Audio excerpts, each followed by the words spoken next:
Hello YouTube and welcome back to the channel outside the target demographic. Today we're going to be deleting this stupid silver trim. Let's get started.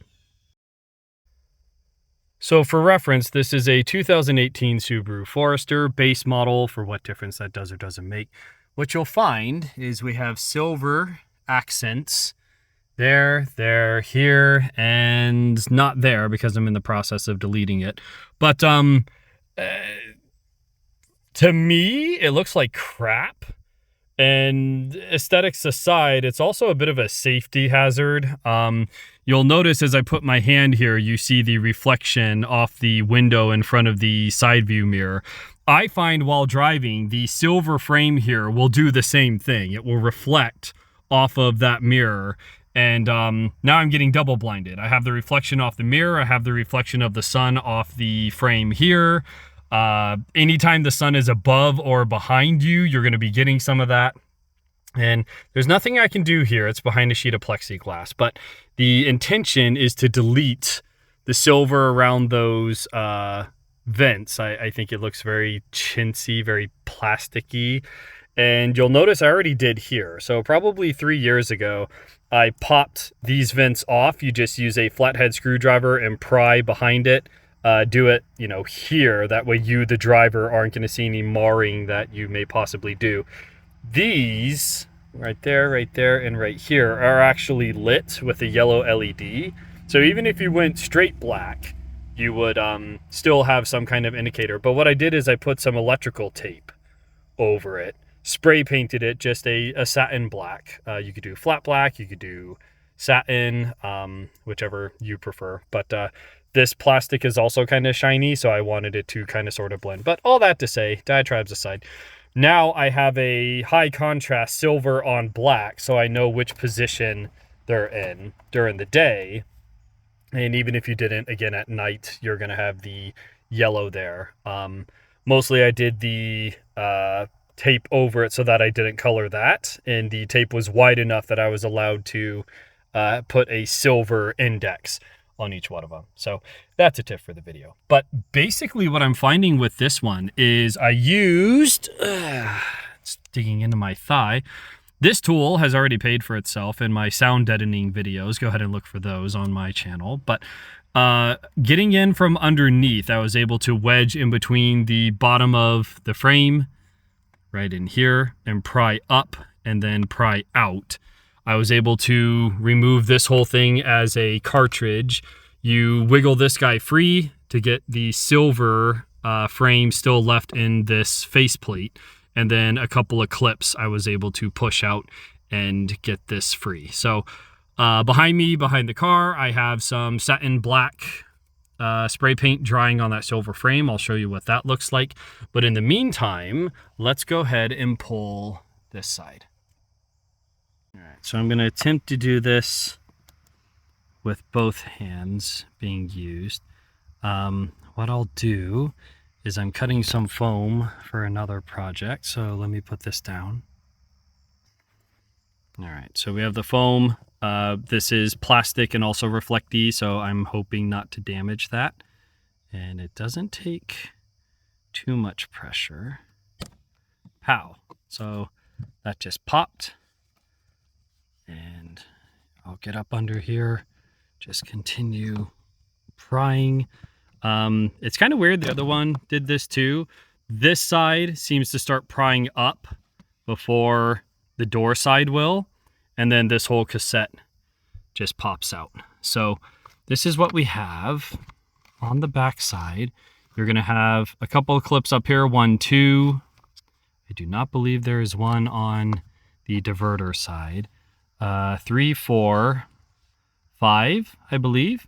And this chimney will come off of this faceplate. Then you can start prying off this silver guy and paint it.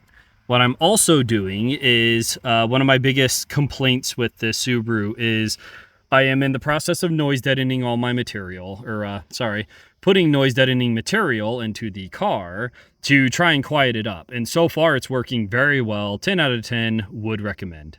That rhymed. What I'm running into is the HVAC blower is crazy loud. What you'll also notice is I only have 4 settings. Off is, not a setting. So 1 is useless, 2 is slightly better than useless, 3 is what I use because number 4 is, we're talking 75, 80 decibels. It is quite loud. It's literally the loudest part of the car now, since everything else has been muted with the deadening material. So what I'm intending to do is I have this foam, and you can actually see past it, through it, right? So it is a open cell foam, not to be confused with closed cell foam. And I'm wedging that inside the vent. And what I'm hoping that will do, and it's easy enough to remove, is by having that in there, it's probably going to slow the air down a little bit. But in my mind, it should also cut down the sound. So we're going to see if that works. I'm in here anyways. You can do this, you can not do this, whatever you choose to do. I don't really care. Why you're here is your business, but I do appreciate you being here. And I'm going to be putting that into the 2 vents today. I'm honestly not too sure how to get to this one, so this may be another video. I feel like I need to pry this whole faceplate off, and I am not in the position to be doing that tonight. But we have this popped off. Let's go ahead and start disassembling this guy, and we can get this one starting to paint as well. For reference, we have our stock silver and then our satin black. So it's still going to be kind of shimmery shiny. It's not going to be reflective, which is fine. If we cover that, it's going to look a lot classier, I feel. It's still going to contrast against the relative matte black plastic there, so you're not completely losing the contrast of having a different colored frame around it. But to me, that does look much better, and it cost me like, what, 3 cents in spray paint. So that's the before and after. Let's go ahead and crack this guy open. Again, using our pry tool, would recommend. We have 1, 2, 3, 4, and I think I pushed a little bit on that one, but you kind of run into a tug of war where these 2 clips are under these bridges and latch onto that lug and that lug. So you have to pry up, but also pry this apart. It is weird. It will take you several minutes. Be slow. The plastic is really probably not designed for repeated opening and closing. So, and I think the camera cut out. So we have 1, 2, 3, 4, and those will engage 1, 2, 3, 4. You can see it's quite marred. You're going to want to be very slow with this. The difficulty arises in that you have to lift this tab up to clear that tooth, but you also have to pry the faceplate away from this chimney, and it will take time, so take your time. If this breaks, you could run into some floopage, and you don't really want that. So now we have 1, 2, 3. It's also going to take some time. I believe this one is just a index. It just lines it up. You can see I can actually push it past proud with that. So nothing to push there. These just slot into place. So you have to go after 1, 2, 3, these gray pieces to pop that frame out. And these 3 will disengage from the bottom, which allows the top 3 teeth to rock out. And now you have your silver frame. So let's put some paint to it. You'll remember this from a previous video. The personal cooling fan also works with drying projects. So if the kids spilt food on the floor, or God forbid in the car, if you happen to hypothetically, but also in reality, be spray painting and you're fighting the sun setting in about 10 minutes and you need it to dry so you can get the thing put back together so you can go back inside, super handy. So again, we have our before and our after. Much better. So you'll still be able to find your vent, as it turns out, because it's not like this flat surfacey kind of thing. It's got all these grooves and shit. Also, you have the silver here. So I am going to leave that. It would be simple enough to paint over, just put a piece of paper, even a paper towel, over it, cut a notch and just slip it past it and then paint that black. That seems like a lot of work for very little return, says I.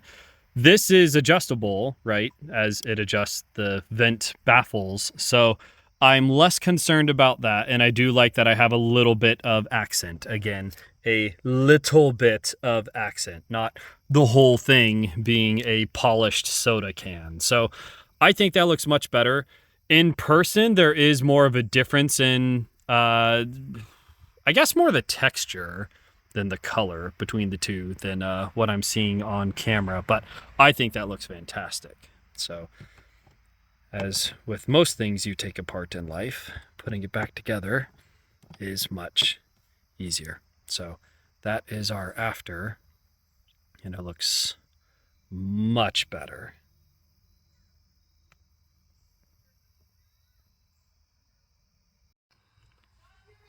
We are losing the sun, but you can see this one cleaned up real nice.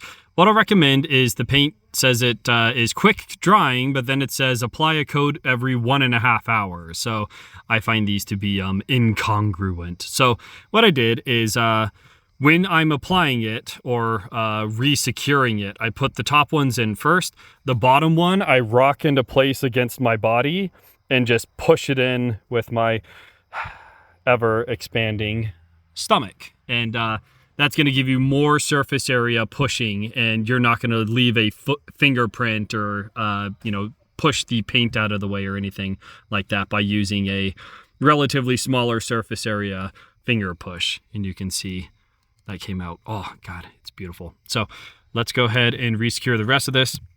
While this is disassembled, you'll notice in the light there's a little bit of dust and stuff in there. Dollar Tree, love me some Dollar Tree, has one of these mitts. It's a microfiber cloth on the one side. It's got these little finger things on the other side. Go ahead and wipe down the inside and outside of this. It's already open. You might as well, you're already here. And then let's reassemble it the rest of the way. And we're done. It's a little unfair to compare it day and night, so I'm going to reflect this off my hand and diffuse it a little bit. You can see it's much less shimmery shiny. We have this, back to deflection off the hand, versus this. It's very distracting, especially since you're right up against the windshield, so the changes in the angle of the sun will give you different reflections. I'm less concerned about these in the center, although I will be trying to do that in another video. Any sun and whatnot you have is only directly in front of you, and it's very unlikely to be reflecting back at you, the driver. But these guys, you have your windshield, you have your window, you have the reflection of the silver off of your side view mirror, as I said before. And it's just incredibly distracting and looks like crap, says I. So it's your car. Change it up how you want to. This cost me like 15 cents in spray paint. Maybe 15 minutes if you know what you're doing. Probably a half hour in between doing the one side painting it, doing the other side painting it. If I had pulled everything at the same time, it would have been a little bit faster. But I think it is a safety improvement as well as an aesthetics improvement. There's a big old thing in the industry about blackout and blacking out your car. I'm not necessarily into trends myself. I drive a Subaru. I'm not into trends. But I would say, again, safety and aesthetically, it does look much better. So that is what we got. As always, I appreciate you guys stopping by. Any questions, comments, concerns you have, leave them in the comments section below. This is outside the target demographic, and I will catch you guys in the next video.